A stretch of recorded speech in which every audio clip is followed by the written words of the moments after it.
What you are about to hear is exactly what you think it is. Unless you happen to think it's something it's not.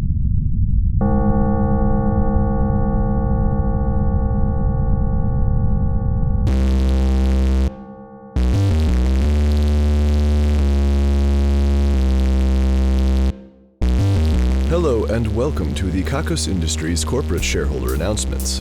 At Kakos Industries, we help you to do evil better. My name is Corin III, and I am CEO of Kakos Industries.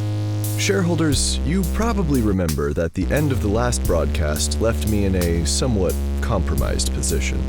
I apologize for that. There has been entirely too much of that. It is my job as CEO to present a strong image at the helm of the company that you have all so wisely invested in.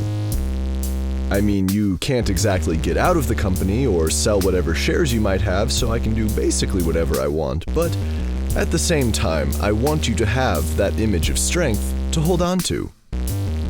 In regards to that event, there was some rather important information for me that I was never told.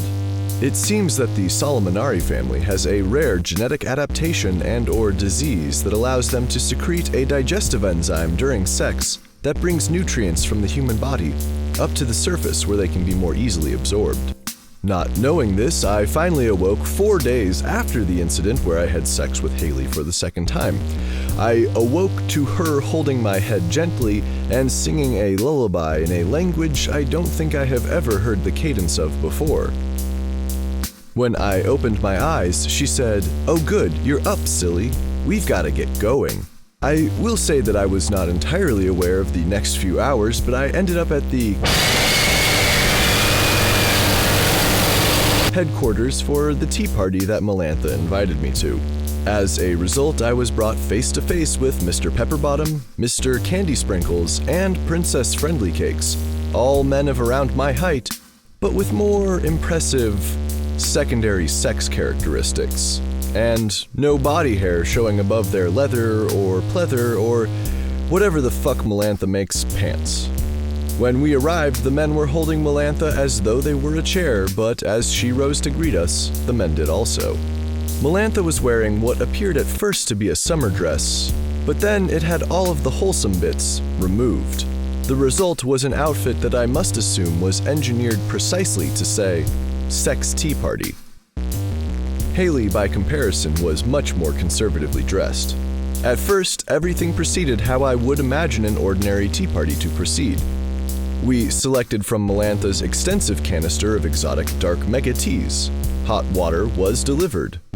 My drug and poison testing kit came up negative. It's not foolproof, but it cuts out most everything. At any rate, I was fairly comfortable the water was fine, so we began to drink tea. Melantha spent a lot of time talking about her recent sex life. I mean, much more than is appropriate even for her. At this stage in the tea party, she was recounting these stories and merely demonstrating the events of the stories on the various men, while all of their sexual parts were still covered. It was theatrics. I was bored to tears, but Haley never seemed disinterested. I am not sure if she was taking notes or if she was storing this information for a time when she could use it for Melantha's destruction. In either case, I doubt the end result was going to be good for me. Then Melantha said, "Now that you're all caught up, we can move on to the good stuff." At this point, she moved very close to me and then disrobed. She placed every garment carefully in my lap. Shareholders, I admit, in a moment of weakness, I reached out to touch her, and she slapped my hand away. It became very clear what kind of party this was going to be. I watched dispassionately as she walked towards her servant men with small blue and violet LEDs blinking from below her pale skin. The view was not intolerable. What happened next was. I am not unused to watching people in the midst of various sexual acts, but this was hard to stomach. On the one hand, watching Melantha in these moments filled me with enough jealous rage to kill all three men and bed her myself on a pile of their corpses. On the other hand, and I know you may not believe me when I say this, the whole thing seemed oddly fake. Describing Melantha as fake may seem obvious because of the way she looks and all of the various modifications she has made, or it may seem desperate on my part, but I am confident that the entire scene was hollow. It felt a lot like watching pornography, and not the particularly good kind. While I was getting deeper into my own head with my analyses, Haley decided it was time for her to get deeper in the fray. She doesn't look all that strong, shareholders, but the way she commanded these men was impressive. The next few minutes were horrifying. Whatever Haley did to me days prior, she clearly held back. The men that Melantha had been having sex with were taken down, one by one, and consumed. Whatever enzyme that Haley secretes, it was released on these men in much higher quantities. When she was done with each, all that remained was a desiccated on the inside, damp on the outside corpse. The soundtrack to all of this was Melantha's shrieking laughter, which either meant that she found the moment extraordinarily humorous, or it's her go-to nervous reaction. After Haley had finished, she was radiant. She licked her lips and stared absent-mindedly into the sky.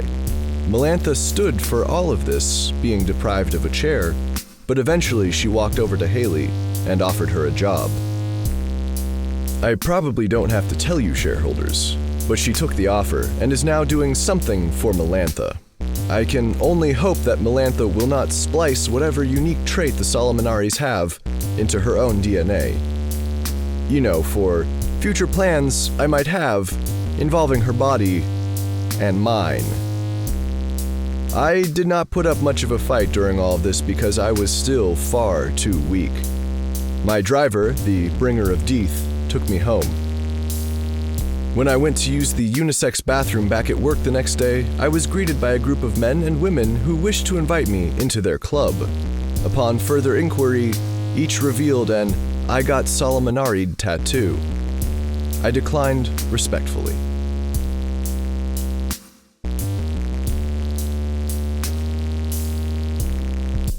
Today's broadcast is coming to you from a rattle in the wall. Just what is rattling in the wall, we cannot say for sure at this time. We do not even know if it is somehow inside the wall or just on the other side, but for safety's sake, I would stay where you are until the end of the broadcast. If the rattling changes the tone of my voice in a way that you find displeasing, then I am told that you may pound on the wall one time. If the changes are not to your liking, then it is recommended that you just kind of deal with it. In addition, if you find that, in the morning, some of your undergarments have disappeared, use some of your yearly Kakos Industries shareholder recompense budget we've recommended that you allot to yourself to buy some more and not think about it. I would also like to remind those of you listening that these broadcasts are strictly for Kakos Industries shareholders. If you are not currently a shareholder, then you might hear some pounding from the wall. If you don't respond with the correct password in Kakos Industries' morose code, then the correct answer will be pounded into your skull, literally. Those of you who are shareholders and are not up to date on our codes, I apologize. We hope that you are not part of the random screening.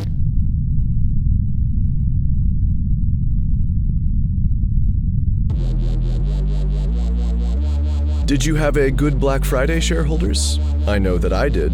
The level of chaos this year was even better than we could have hoped. The death rate was low, but I think we can all agree that any deaths in the name of consumerism are deaths in the name of evil. There were injuries, people were maimed, property was destroyed, and lives were changed. And this was from a shopping holiday, an opportunity to spend, to buy, nothing more. There was nothing at stake except a moderately improved standard of living until whatever was purchased becomes obsolete. The blinders we placed on ourselves to keep ourselves ignorant of impermanence for a time were narrower than ever before.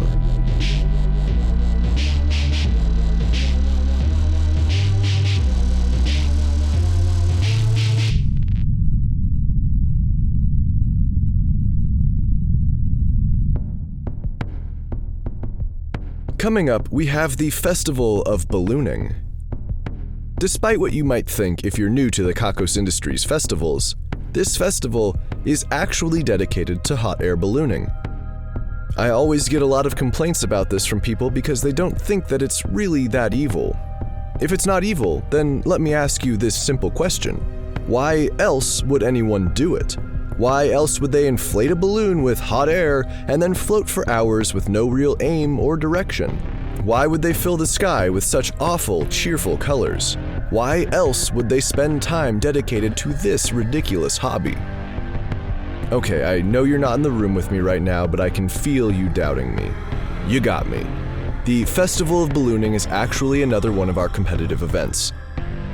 Last year, the giant-ass robot's normal-sized normal hot air balloon that's not secretly hiding a giant-ass pair of scissors narrowly defeated the competitors from Thorgonus. I am told that the gas mixture in the air on Thorgonus is not quite the same as on Earth, so they were at a bit of a disadvantage.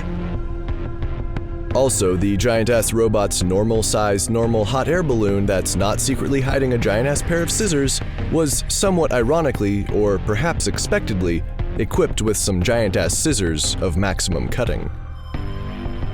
There seemed to have been some disagreement about the type of weapons that could be used during the competition, ordinarily scimitars, and it didn't really seem all that useful to us to award the prize to the second-place team, seeing as they were already dead from the fall into the spear pit.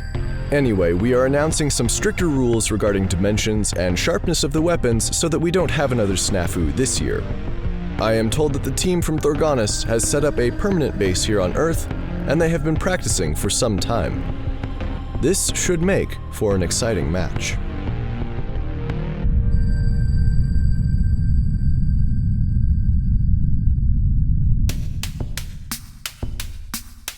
The Division of Reproductive Health has been receiving a lot of feedback after the announcement made last time.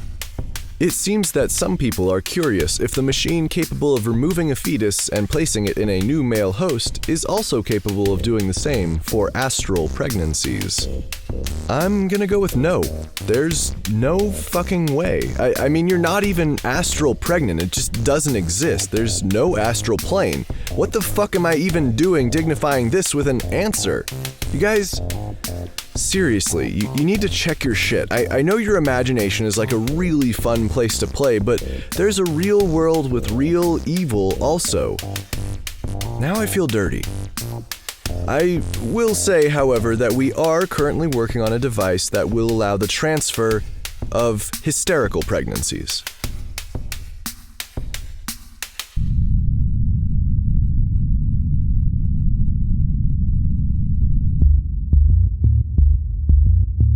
I have news from the Division of Incredibly Boring Things. It seems that they have developed a new medium titled pornography.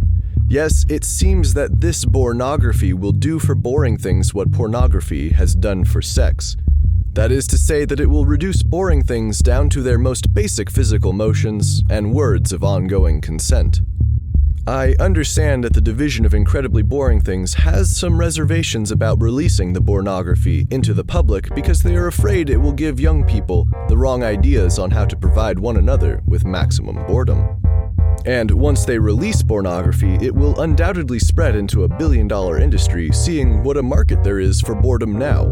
I have to say that I echo the fears of the Division of Incredibly Boring Things on this one, but whether or not we release it, evil will be done, and we don't exactly want our competitors to beat us to it. In order to give you guys a taste of what exactly it is that we mean by pornography, I'd like to play for you a sample of what one of our best Born stars has to offer. His name is Count von Piddlytinger the 19th, and he is going to read from his dissertation on the economic conditions that made Europe a powder keg ready to blow yesterday.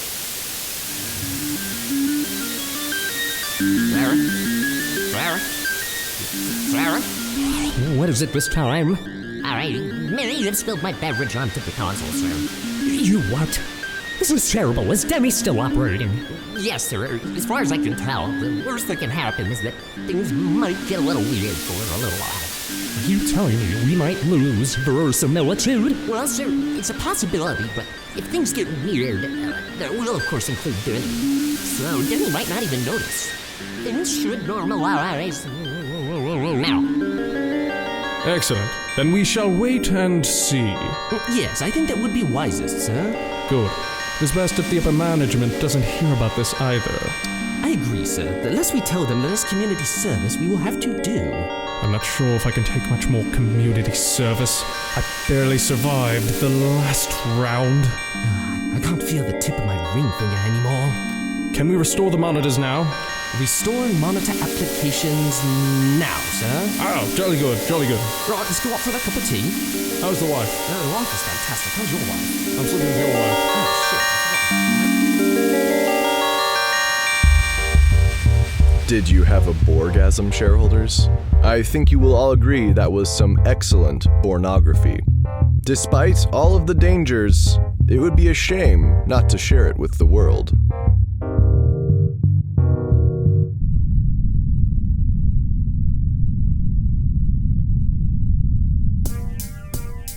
Kakos University is proud to announce that it has finally admitted its first female students to the School of Game Design.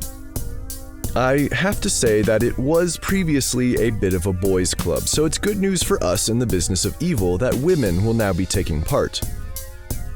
I have to tell you, shareholders, about some of the unfortunate things that have happened, though. It seems that some of the biggest fans of the games coming from our School of Game Design have begun to send threatening emails to the new female students, accusing them of not getting what the community is about or sleeping with the men to get where they are now. They have also released personal information about each of the female students and threatened to find them where they live and do any number of unspeakable things to them.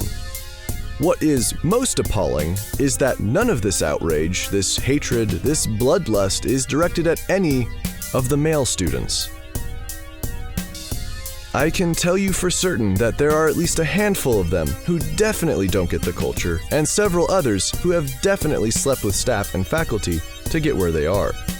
I will not rest, nor will I be satisfied until these men are to receive the same treatment. Send them death threats, release their personal information, threaten their loved ones. Otherwise, I will have no choice other than to believe that this whole event has just been sexist, and that's a boring waste of evil. The female students look forward to beginning classes as soon as they can overcome the obstacles at the entrance to the school, namely the gamer fence, the gamer moat, the gamer bridge troll, the gamer wall, and finally, the gamer gate.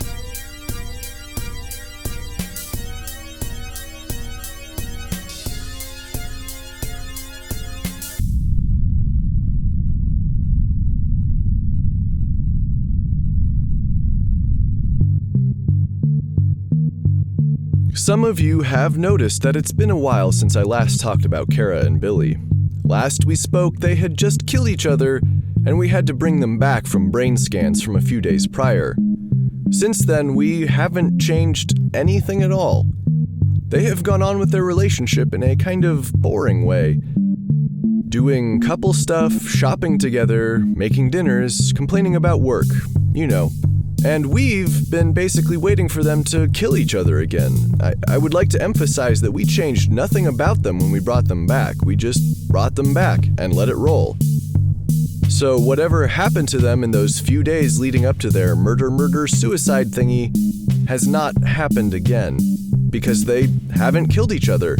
And all of us here at Kakos Industries have been completely flabbergasted that a couple could be that close to killing each other and then just not do it. Both of these individuals were days away from manifesting their darkest, most violent thoughts, and then they just didn't do it. I'm not sure what might have triggered them in what we could call the other timeline, but it must have been pretty significant. Either that, or we are all much closer to terrible actions than we previously realized. Either way, I think I've decided that human leather is not my style, nor anyone else's. Further, the samples that were produced did not suddenly bring about a powerful evil entity, nor make the world at large any darker, no matter how many times we said the magic words. Okay, look, maybe we didn't say every single little tiny syllable, but basically we said the magic words. Anyway, the human leather goods are just kind of icky.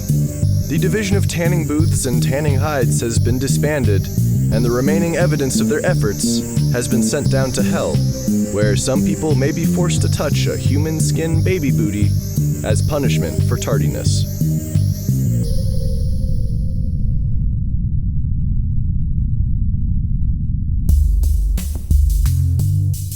Sometimes, evil is like a light whisper in an empty hallway.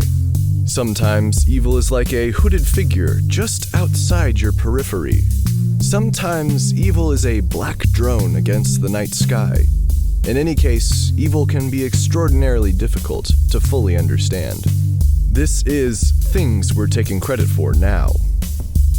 This week, the things we're taking credit for are car doors not unlocking when you hold the handle, fracking, and the naming conventions for tropical storms and hurricanes. If you happen to disagree with anything we just took credit for, then what's that? It sounded like knocking coming from your wall. You had better hurry up and answer.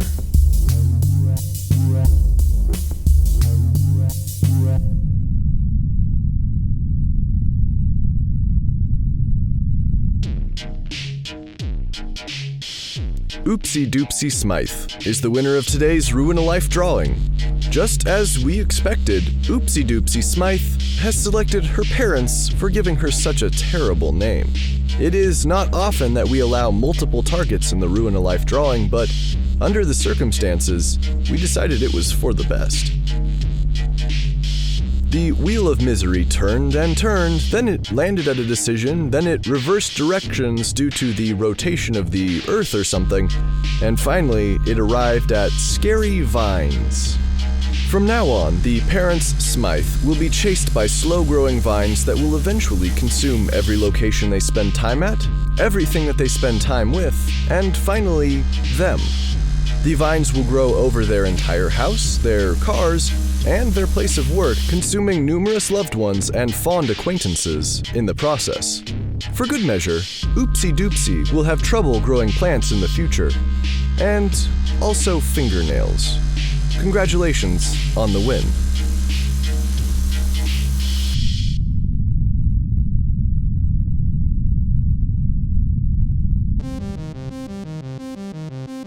We have now arrived at the end of the broadcast. I am not expecting you to destroy whatever is broadcasting these messages, nor do I believe you could if you tried. Have I offended your masculinity now? Are you going to go see if you can fight it like the big man that you are? Good.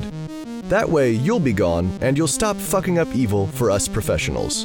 For the rest of you, it's best if you just wait for whatever it is to leave of its own accord. It might take a few hours, so just sit back and do what you gotta do until then. I won't judge you if you need to have a drink or a smoke or whatever. Just stay inside and also stay away from your underwear drawer. That would be safest. Here are the numbers. 111, 112, 113, 114, 115, 611.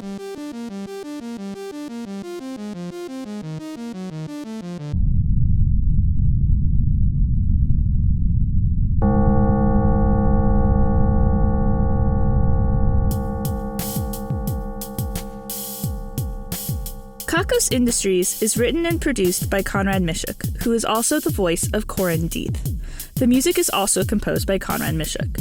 The introduction is read by Kim Aiello and the credits are read by Hannah Jones, who is currently in geosynchronous orbit. Special guest appearance in this episode by Sean Hennessy and Mike Hennessy. Check out kakosindustries.com for more episodes. There's also transcriptions if you'd rather read the Kakos Industries announcements. That's KAKOSINDUSTRIES.com. Questions, comments, or a strong desire to collaborate? Drop us a line at inquiries@kakosindustries.com.